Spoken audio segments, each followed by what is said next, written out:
The common expression is, at least in some parts of the Caribbean, is that when America and other global powers sneeze, the Caribbean really is the one catching the cold.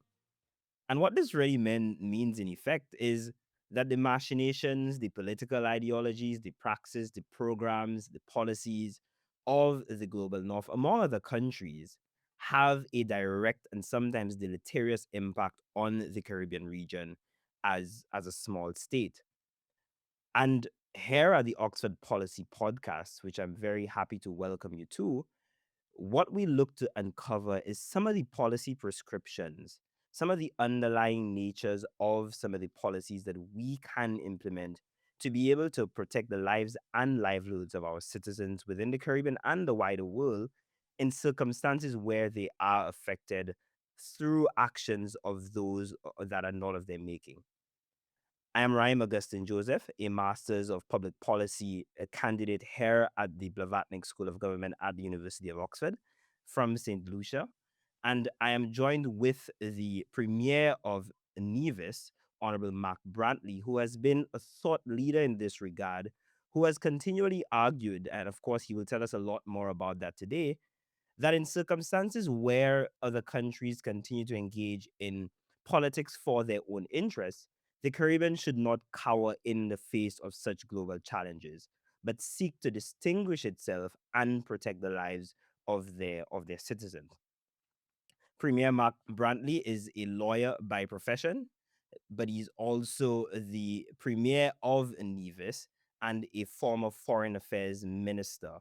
I will, of course, let him give you all of the biographical details. I think he may be able to do it a lot more. But I want to welcome you, Premier Brantley. Thank you for joining us here at the Oxford Policy Pod. And I have to let you know also that he is an alumnus of the University of Oxford. So I think mentally he's back at home here. Welcome, Premier. Thank you very much. And yeah, it does feel like I'm coming home in a way, being here and being able to have a conversation with a distinguished son of the Caribbean like yourself who's studying at Oxford. I was there a long time ago. I think it's a lot harder to get in now, so I salute you. In my time, it wasn't that difficult, but certainly I'm delighted to have an opportunity to have a conversation. As a matter of fact, I felt like I was part of home just a few days ago when the sun started to come out. So I'm very much happy with that.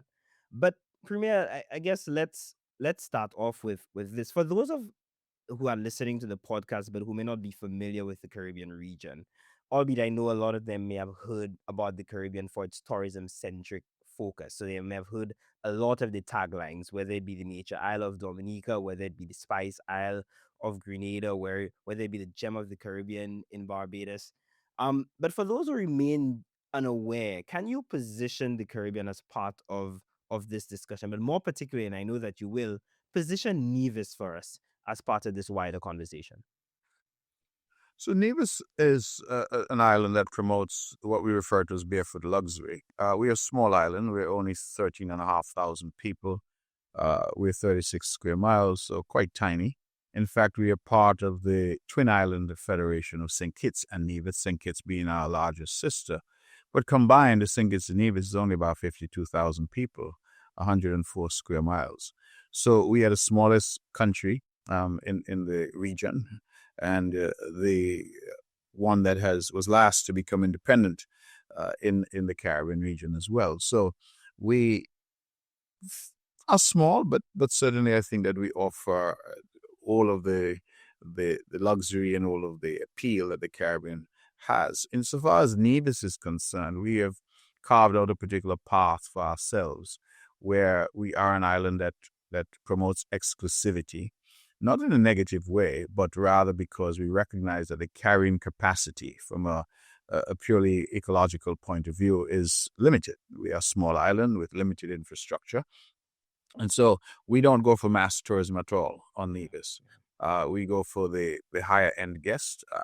I've said it a million times. Yeah. I'll say it again, that our model is 100 guests paying $1,000 a night. Wow. And not 1,000 guests paying $100 a night. And some people say, oh, the math is the same. But for us, it's not. So for us, it's really about promoting luxury, promoting a high-end Caribbean, but at the end of the day, still maintaining what the Caribbean is known for and what the Caribbean is sought after for. And so we refer to ourselves as the authentic Caribbean because we think we still are. Nevis, for example, you don't have fast food chains, you don't have traffic lights, we don't have those types of things. You have curious signs like monkey crossing, road signs, because we have lots of monkeys that are on the island. So the truth is that I think we're different. And if you've been to the Caribbean, you know the Caribbean offers a wide range of activities and a wide range of experiences. But for us, Nevis is still very much authentic. And our tagline is Nevis Naturally, because we feel that all we can do is simply present our natural environment and our natural beauty and splendor in a way that guests will enjoy. We have a saying here that you're only a stranger once. Our greatest asset is our hospitality. If you come here, you'll feel that warmth immediately. Hospitality for us is not a business, it's our way of life. And so I think that those who come here certainly enjoy what we have to offer. And we have all of the bells and whistles. Notwithstanding, I say we are how the Caribbean used to be. We are the authentic Caribbean. I'm not trying to suggest that there isn't development here, because you come here, we have beautiful spas, we have golf, we have fishing, we have activities on the water, under the water, we have mountains, we have hikes and trails, we have a host of activities that one can have here. And we have an incredible food scene on Nevis. Lots of farm to table, lots of, sea to table. So there is, I think, for those who are a discerning clientele and want a particular type of holiday, they want a particular type of experience, they want to see how the Caribbean used to be before the fast food and the hustle and bustle, then they come to Nevis. So for those of you in Oxford, Nevis is a place you come to recharge your batteries, to escape the hurly-burly of success. So once you're done with your masters, you certainly should take a break and come to Nevis before you go on to do your DPhil. For me, I think you've given a sort of splendid case, and you've made that splendid case, which is part of your day job. But even, I guess, just as a citizen, and I think clearly the students and those listening will take up that offer probably in spring break and others. But let's also take a step back a bit and tell us about your own, I guess, childhood journey growing up in the Federation. A lot of people may have, at times, listening to the podcast, etc., may have essentially felt small in a country of millions of individuals. But the Caribbean experience is different. Tell us about that sort of childhood journey and adulthood living in the Federation, but in Nevis particularly. So again, because we are so small, but perhaps also because we have a certain ethos to the Caribbean, that when you grow up here, you grow up, family is very important. You grow up in small communities where everybody becomes your mother or father. Everybody looks out for each other. You're from Saint Lucia. I'm sure it's no different there. Yeah. And we all come from these islands, but we also come from villages and communities in the islands. And so I'm from a rural area in Nevis called Hanley's Road. That's where I was born. I wasn't like some born in a hospital. In those days, families that were impoverished, like my own family was, we would have midwives that came to the house and traveled in the country areas to deliver babies. And so that's where I was born, in a little wooden, what we call a chattel house. And for those of your listeners or viewers who don't know, the chattel house is literally a little wooden house that was set on stones. And the reason for that was that, of course, many of our forefathers didn't own land. And so they rented a plot of land and they had a house that essentially they could move from place to place. And so these little wooden houses or chattel houses were there, no plumbing, none of the modern amenities. You had an outside toilet, you had an outside, meaning that it was some structure that you went to bathe in that. And that was my sort of upbringing. I tell people that we were poor, but we didn't know that we were poor because everybody else was the same. So, I look back now and I'm like, my God, how did we survive? I think I discovered hot water for bathing when I was probably, already a young man.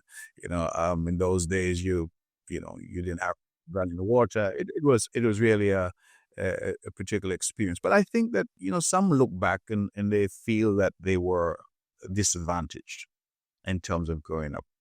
I actually look back, and I look back with a sense that it was an experience that taught me. And I think it's a similar experience throughout our region, that these deprivations, if I want to call it that, actually teach us resiliency. They teach us how to be innovative, how to aspire. They burnish and encourage ambition. Mm-hmm. My commitment to myself was that, hey, my children are not going to Yeah. be in a similar circumstance. And I think that that's an essential and quintessential Caribbean story. It is how many of us have escaped the grip of poverty simply by pulling ourselves up by the bootstraps, saying to ourselves, listen, this is my experience, but I want better Yeah. for the next generation. And I look at my mother and father, for example, neither of whom finished high school, but who were adamant that their children got a university education. Yeah. And you say, Yeah. well, that's odd. If you didn't finish high school, How why could would you that? be so adamant that your children get a university education? But they had a vision for their children, which was bigger than their own experience in their own lives. And I think, again, that's a Caribbean story, It is. sometimes not told quite enough about the resilience of our people, what others have referred to and what I've adopted myself as our Caribbean civilization. I think that we need sometimes to emphasize those stories. A young man like yourself, who's now at Oxford University, and so many others who have climbed up from wherever they've come from Mhm. to command the heights of academia, of business, of politics, you name it, our people have done well. And from the circumstances from whence we've come, most of us in the Caribbean had no silver spoon. We had Yeah. no Yeah. godfather. Yeah. We really, and I think that that's a story that sometimes goes untold, but which needs to be told because it's an inspiring story for people around the world to see what resilience really looks like in practice, what Yeah. ambition and hard work can achieve. So I do feel that is, in a way that childhood would have shaped our my own outlook on life, and certainly it would have shaped so many in our island, in our country, in our region, in terms of our perspective on things. Yeah, Premier, everything that you said there resonates so deeply with me because I don't think that there is anything else but a Caribbean story that shows that ordinary people, through their hard work and conviction, can reach the highest level. I mean, whether you think of Rihanna, you think of Usain Bolt, or you think of anybody across the region who has achieved success, even if not global, the story is the same. And we have a saying in Saint Lucia as well, in sort of French Creole, that is ou pani pièce baka ou pani pièce pouvoir, c'est éducation uni, which is really translation that you have no name, you don't have any backative, but your education is what's going to be able to lift you from the bowels of poverty and make that intergenerational commitment. But Premier, what I hear from you also is that sort of inner sense of commitment to public service, in paying it forward in a way that you may not have had some of the socioeconomic bracket to allow you to be able to do so. But now you found yourself in a position in which it is your responsibility to be able to develop your country and create these opportunities for young people and people generally. Your profession, as everybody knows, at times is a rite of passage into politics. But what is the underlying raison d'etre for your public service commitment? What is the burning underlying desire which said to a young Premier Brantley that I need to be able to engage in the politics of my country? So when I returned from Oxford, where I did postgraduate work, my formative years were really spent at the University of the West Indies, at the Mm-hmm. Cable campus in Barbados, where I did a degree in law. And then I went to Norman Manley Law School in Jamaica. It is after that that I went to Oxford Yeah. and did a BCL. Um, but when I returned, I found that I had the vim, vigor, and vitality of youth. I had all these ideas. I thought that I was at one point wanted to be an academic. I really had a lot of policy prescriptions. And I used to be at my office until 3 in the morning sometimes, writing long papers Yeah. on my areas of expertise, or well, I say expertise, my areas of study. Let me Yeah. put it that Yeah. way. And passion. And making suggestions to the government. I don't think that any of those papers was ever responded to. I don't even think any of them was ever acknowledged. Yeah. And but I'll tell you, I had a sort of epiphany one day. I was blessed to have had a very successful legal career very early. I was sought after. I did work all around the region. I did work internationally, and I did well. I invested, and I was, I think, financially doing quite well at a relatively young age. And I was at my home one day, and I remember that it was a really hot day, as we tend to have in the Caribbean. Yeah. Yeah. And there was someone who was there who has a sort of small landscaping business, and they were doing some landscaping work for me at my home. And because it was such a hot day, naturally, this guy had his shirt off and he was sweating profusely, and he was doing this. And I looked at that and I said, this guy and I sat, in those days we had desks, which you had two at a desk, and we sat next to each other in primary school, two at a desk. And when I looked at the sort of juxtaposition that I had employed him to do some work at my yard, and I was financially doing much better than he was, it struck me, and I said, what really is the difference between the two of us? And the only answer that I could come up with is that I had been given opportunities where he had not. And that really changed my life. It really said to me, you can't continue just out there hustling, making money, trying to build a career. You have to do more in terms of giving back. And I think it is at that point that I made a resolve to get into politics, so that instead of writing long papers that nobody answered to, that I could actually try to implement some of that. And then the thing that I have found, there are many capable people, many capable young people, but many of them do not have families that can provide the opportunities for them. And so, absent some structure, some government, some institutional approach to their development, they fall by the wayside.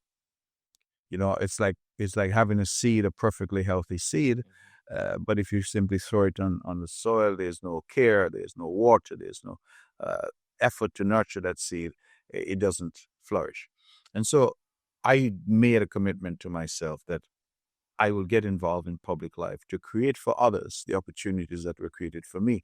And again, for your benefit and for the benefit of your viewers, I was educated almost my entire life through scholarships. Yeah. I went through high school. I was the first ever Social Security scholar here when they started a program many moons ago. I was their first scholar. I then won a scholarship to study law. And then I won a scholarship to Oxford. Yeah. So the reality is that there are people who have made a way for me, created opportunities for me. And my approach was simply to say, I now need to position myself where I can create opportunities for others. And I've done many things in public life, but I'll share this with you. I was driving through Charlestown, which is the capital of Nevis, one day, and I saw a young woman walking down the street, and she looked like she had stepped off the cover of Vogue. She was immaculately attired, heels, business suit, handbag. She could have been on Bond Street. She could have been on High Street in Oxford. She could have been, in any of the capitals of the world. And she was so professionally attired and put together perfectly that I took a second look. And then I smiled, because this was a young woman from a very poor family that I had gone to bat for to get her a scholarship to go away to study. She was now back. She had a degree. She was in middle management in the company that she worked for, and she was killing it. And I look at her and I said, that is my purpose. Yeah. Yeah. That is what public life can achieve. That satisfaction that you've helped someone Yeah. to become the best version of themselves. And so that's my motivation. That's why I get up every morning. Politics is tough business. Yeah. You have to deal with an incessant amount of noise, Yeah. people who criticize your very existence. But I think that moments like those, for me, make it real. Moments like those say to me that what you're doing is worthwhile. Yeah. Premier, what I hear resonating from you, and I've heard it a lot from, I guess, even the Prime Minister of Saint Lucia, who I've had the benefit of engaging with, who tell me that 10, 15 years ago, somebody in the community who did not have comes back to him 10 years later and says, "Thank you, Prime Minister. You gave me a set of notebooks to go to school." And sometimes these things seem trivial. As a matter of fact, sometimes in the lexicon we demonize it as sort of a patron clientelist relationship, without understanding that these things matter to ordinary people and can help as part of the transformation of their lives. And a lot of the time I've spent here has been sort of engaging with unpacking of these terms and having some of these developmental conversations that suggest that what you may think, whether it be business incentives, among other things, though important, there are other sides of the development coin that we must consider.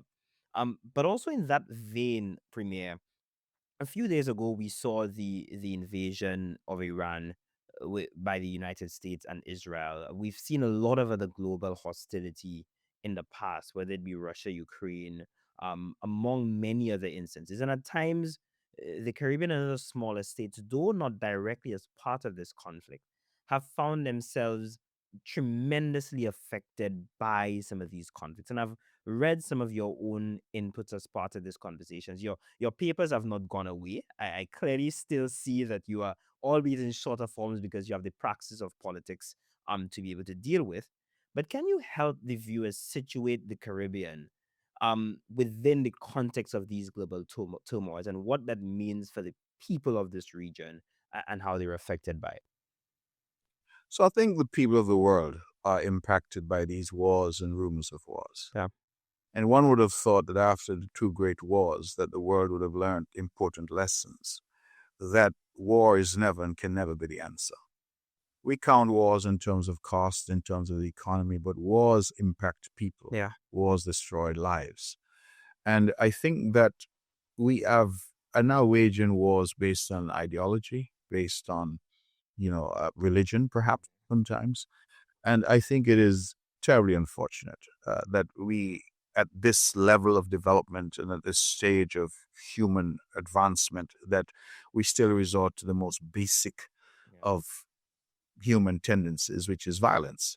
But having said that, the Caribbean region finds itself as the third border of the United States of America. And you started out by saying when they sneeze, we catch a cold. Yeah. I would say when they sneeze, the world catches a Yeah. cold. But the reality is that we are where we are. We can't tie a rope around the Caribbean and pull it away from the United States. We are tethered to the United States. We're tethered to this region in which we find ourselves. And so that arguably makes us a bit more vulnerable to some of this pressure that is unleashed. I looked just this morning on my way in at the BBC, and there was some reporting of oil prices already spiking. Now, a lot of times our people in little islands here, it's peaceful. I can tell it's a beautiful day in Yeah. Nevis today.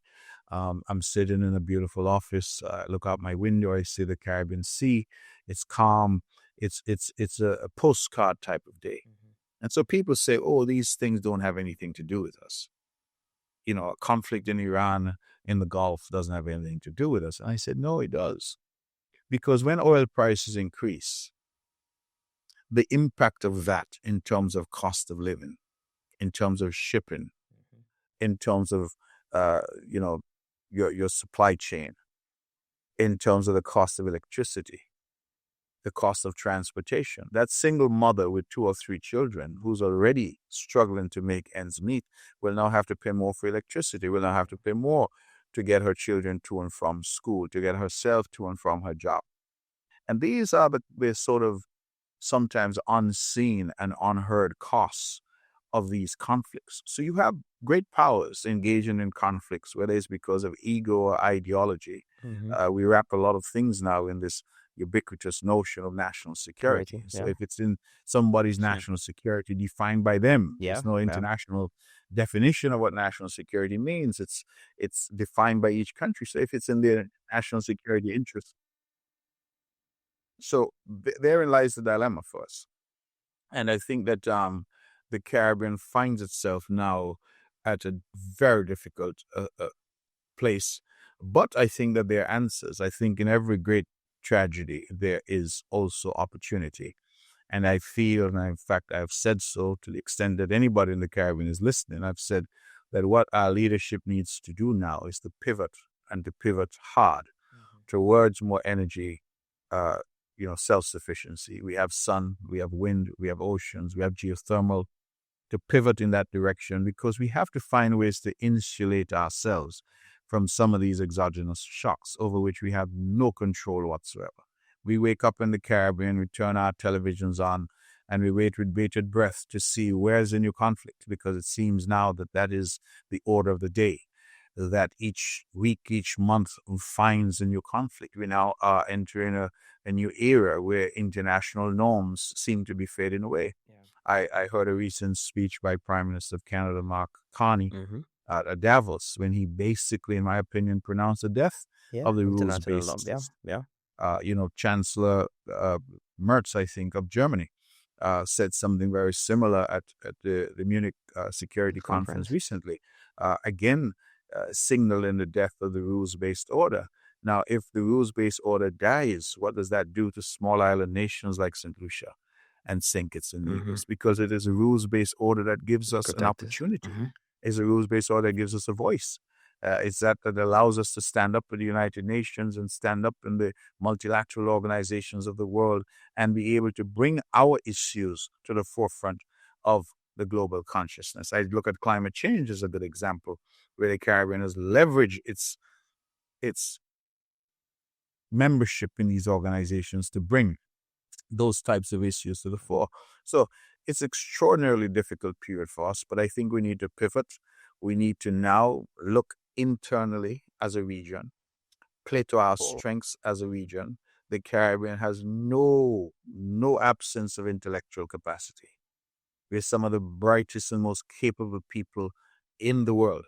And I truly believe that if we were to harness our people, those at home and the millions that we have in the diaspora, harness their talent, harness their wealth, harness their ideas, harness their energy, get people like yourself, young people, get them involved in a constructive way to see how we can truly go about building a Caribbean region and a region that is more resilient, that can insulate itself. And above all, and I'll finish here, I think we need to resist the base temptation to go it alone.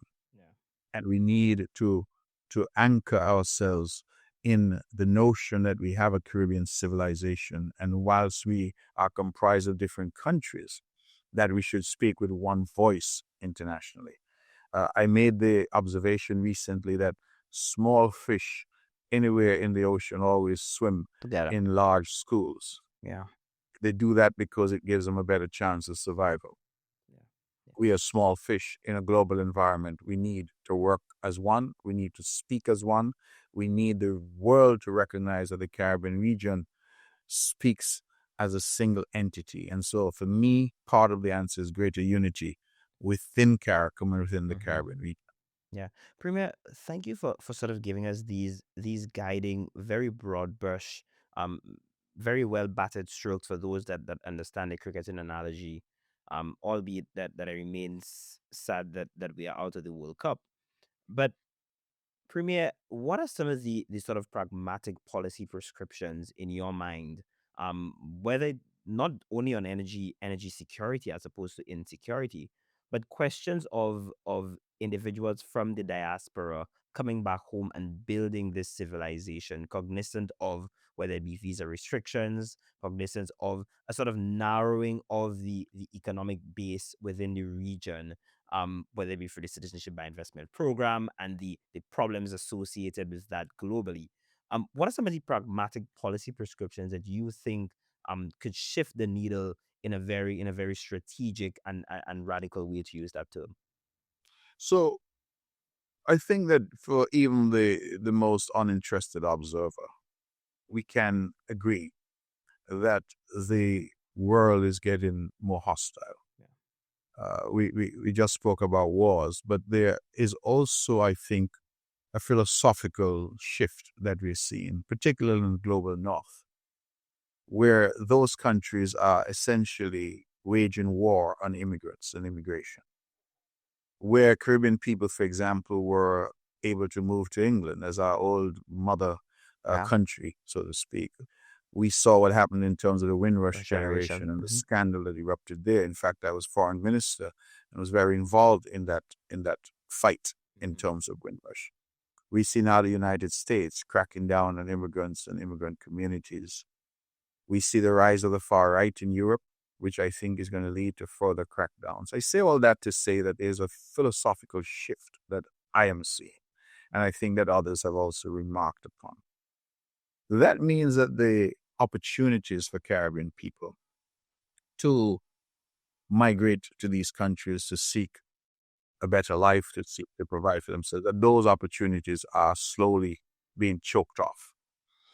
And it therefore says to us as a Caribbean that part of our response has to be to create greater opportunities within the Caribbean region. We have to get to a space where if there is an opportunity in Jamaica, then you as a Lucian, I as an Envision, somebody who is a Grenadian, can access that opportunity, and vice versa. That we see our region as a single space, single economic space, a single human capital and human resource space. And we have, I think, to start to change our thinking and have a sort of realignment of how we see ourselves. There are many people who say that they prefer to suffer in foreign, that is abroad, than to suffer at home. And I say that we must change that thinking. There's some who think a visa to America is almost the same as getting into heaven. We have to change that thinking, and we have to start to say to our people that there's inherent value in our region. And whilst, yes, we have poverty and we have all of the social ills, remember that the region is still a young region. The first country to get independence in this region was in 1962. So we are a very young region. And those who extracted so much wealth from these countries, these islands, didn't give us anything back. When there was no more wealth to extract, they said, oh, you should become independent. And they left us. Handed it up. So the reality is that we need to now create these structures. So in Nevis, we have set up an office that deals with our diaspora. We have published a new policy offering widespread concessions, waivers on duty, exemptions if you're building a home, if you're investing, the government is prepared to partner with you. You want to bring home a vehicle, you want to buy a vehicle, you want to do all of this. We're saying that you need to come home. In relation to our young people, many of whom go off, and it's a Caribbean-wide phenomenon, they go off to study and they stay in those countries.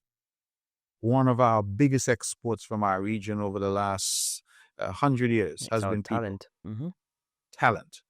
And when you start to try to measure what is the contribution that those people have made to the United Kingdom, to the United States, to Canada, and conversely, what is the contribution that the Caribbean has lost from those individuals no longer being part of what we're doing in the region. And so we have said, listen, let's reach out to our diaspora. Let's say to our people, first generation, second generation, it is time for you to come home. But coming home for me is not just physically relocating. In today's world, you can stay at Oxford and do great work for Saint Lucia and for the region. Coming home simply for me means a reorientation, a realignment of our thinking. That you can say, whether I'm in Brooklyn, I'm in Birmingham, or wherever I am, I have the opportunity to contribute to the development of my island, my country, and to the region that is the Caribbean. I want Caribbean people in the diaspora to fall in love again with the Caribbean, not just for Carnival, not just for cricket, but also to ask themselves, how can I contribute to the development of this land that we are all from and this land that we love. I think the Caribbean is a very special place in the world. But we need our people to engage. And we have millions of people. When I look at the landscape of Caribbean people, you mentioned Rihanna. Mm-hmm. There are so many others, perhaps not quite at the level of Rihanna, but nevertheless, so many others scattered across the landscape of the Yeah. diaspora who have their doctors and lawyers and academics and politicians and people who have acquired wealth, people who can really, if we harness that, transform our Caribbean region. And so I have made the appeal. I recognize recently that Prime Minister Gaston Brown of Antigua and Barbuda, he made the appeal. I recognize that recently Prime Minister Andrew Holness of Jamaica made Yeah, the made the appeal. And appeal. just Mm-hmm. yesterday I saw something where Prime Minister Dickon Mitchell of Grenada is also saying he's looking to have the people in the diaspora play a role. For a long time, it was us and them. Yeah. People were away or they live abroad, and then there are those of us at home. I'm saying there's no need for that anymore. We are one people, and we need to harness the talent and the skills and the resources that our diaspora possess. Yeah, Premier, thank you very much for that intervention, and you're absolutely right. Particularly knowing that when individuals within the Caribbean in a massive way essentially engage as part of the diaspora, there's a different feeling of being Caribbean. There's a greater appreciation of home because, of course, at times the king is really never praised unless it is that he's no longer the king and he goes overseas.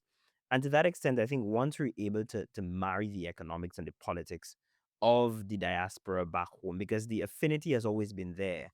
This sense of comfort, this sense of being able to go to your neighbor when you want some food, etc., and just to chill and to relax, but also to contribute productively to the region, I think is what is also going to be able to tap into this sort of next generation. Cognizant as well that the Caribbean at times have these sort of limited natural resources, and people have become the best asset.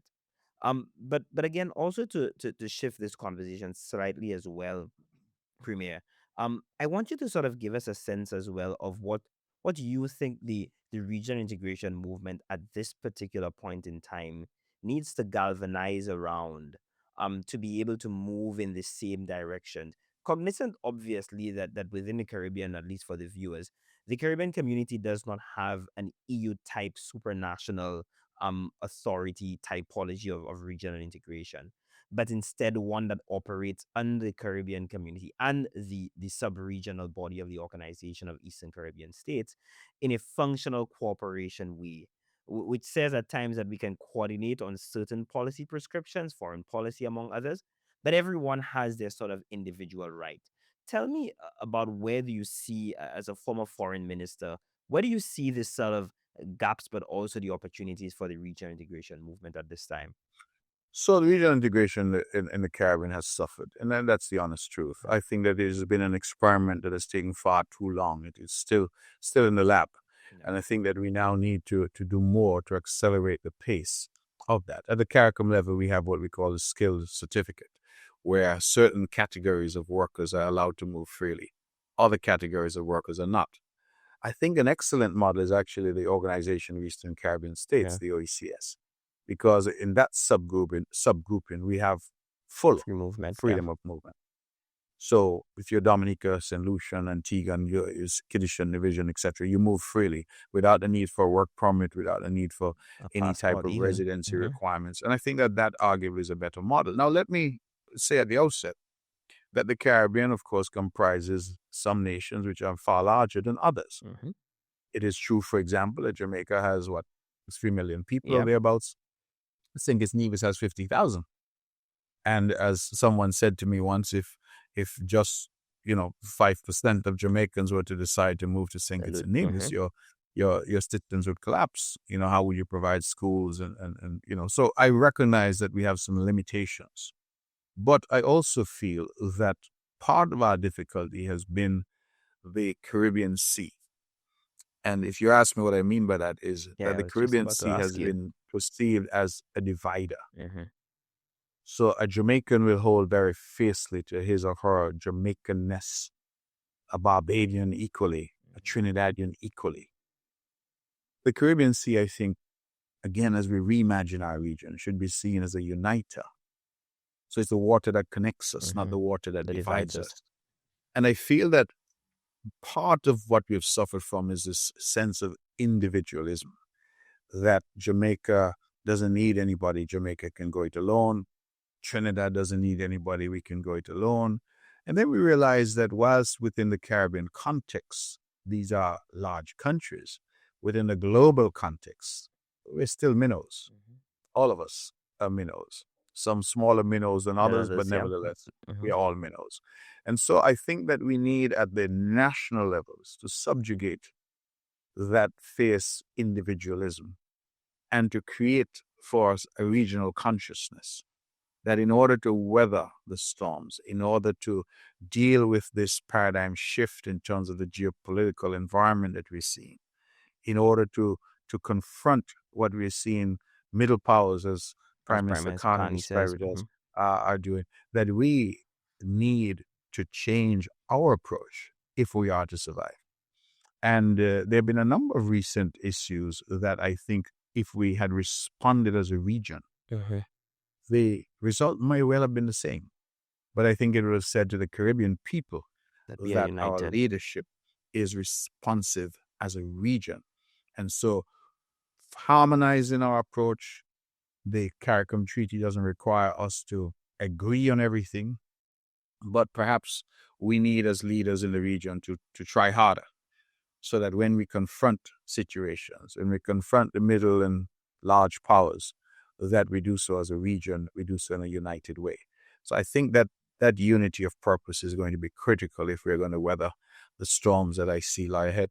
Yeah, Premier. I mean, we're getting to an end as part of this innings, but I want to sort of go back just a little bit to something that you haven't discussed. And sometimes people see smallness as something to constrain, as opposed to a smallness of a country being an ability to be nimble, to be flexible, to try various policy prescriptions, and to be able to move very quickly and navigate this sort of global world in a different way. I want you to tell the viewers, because I've had a very interesting read of some of the economic diversification that you are pursuing in Nevis. Cognizant as well that you understand, as much as we continue to tout and you encourage the sort of tourism that we speak of, that there are other parts of the puzzle that can get us to be able to increase economic growth and development. I want you to tell us about this gaming industry. I want you to tell us about some of the other developmental um operations that you are looking in Nevis as you start to think and reimagine smallness and how you develop your Nevis to be able to increase growth and development. So you asked a very important question, and it's a question I think that every nation in the Caribbean needs to look at in terms of how do we, again, I'm using the word a lot, but how do we reorient our approach even to economic development? In Nevis, we are constrained by size, land size, and population size. But that doesn't mean that the demands on government are any less. The demands of our people are any less. Our people have the same appetites as somebody in New York or somebody in London. And so the question is, how do you meet that? How do we provide opportunities for our young people so that when they go off to study, they have something to come back to? They have a future that they can consecrate in their own country. And so as government, yes, tourism is a sort of go-to mainstay in the Caribbean, but we recognize during COVID, when airports were closed, that tourism fell away. And so we have realized that we need other strings to our economic bow. So Nevis has been blessed with large deposits of geothermal energy, well beyond our own, consumption needs. And so we are well on the way to exploring and commercializing geothermal energy, which will allow us to become now an energy-based economy with new jobs and a whole new approach to our economic modeling. In fact, Nevis has sufficient geothermal energy that we will supply not only Nevis, but all of St. Kitts, with the potential to supply neighboring islands as well. So that, I think, is a game changer for us. That's the biggest thing that we're working on. But during COVID, as we scrambled around as a cabinet trying to say, listen, what could we do differently? The airports are closed, the hotels are closed, people are out of work, our taxi drivers, our farmers, our fishers, the fellows who dive and catch lobsters and conch, they're all out of sorts. because the hotels and restaurants are shut down. What do we do? And we pivoted and decided that we would start a movie industry on the island. And it was a wow. bold idea. Some scoffed at it, but I can tell you it's an idea that has taken off. We're now doing quite a significant level of filming of movies, of commercials. We just had a 2-part series on PBS, Oh wow. a public broadcasting system in the United States, filmed here. We are developing a cadre of young people. In fact, there was a short film that was done here with a Nevisian producer. That film was nominated for a short film award at a recent festival in California.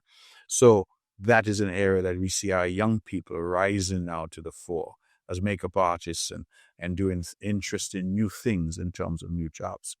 The gaming industry that you mentioned, last year in April, we went into our parliament and we passed legislation that will allow online gaming. And it's fraught with difficulty, we know, but we have sought to build proper infrastructure in terms of due diligence, anti-money laundering infrastructure, anti-terrorist financing infrastructure. Nevis has had a financial services sector for over 40 years, so we are familiar with the requirements of regulation at the international level. So we are trying to build that out. That has attracted significant attention. I was recently in Barcelona attending a major conference there on iGaming, and we are seeing significant attention to that sector, which again, we're looking at another string to our economic bow. We have looked at financial services that's growing exponentially. Again, we are, rolling out the necessary marketing and encouraging the world to come and do business with us. And we continue to encourage our diaspora to come and invest. We continue to encourage foreign investors to come and invest. I have said that Nevis has a sign that is up that says we're open for business. And I think that a big part of what we do has to be the leadership that is projected from the very top to the world, that we are a space that you can come, you can do business, a space that is welcoming, a space that is cooperative, where we have stable laws, we have stable democracy, we're English speakers, we have a literacy rate of almost 100%. We are close to the mainland in terms of the United States. We have good air links, we have excellent internet infrastructure, electrical infrastructure, water infrastructure. So the requirements, if you will, are all there. I love to say we have all the ingredients, we just need to bake the cake. So for me, it's now about baking the cake.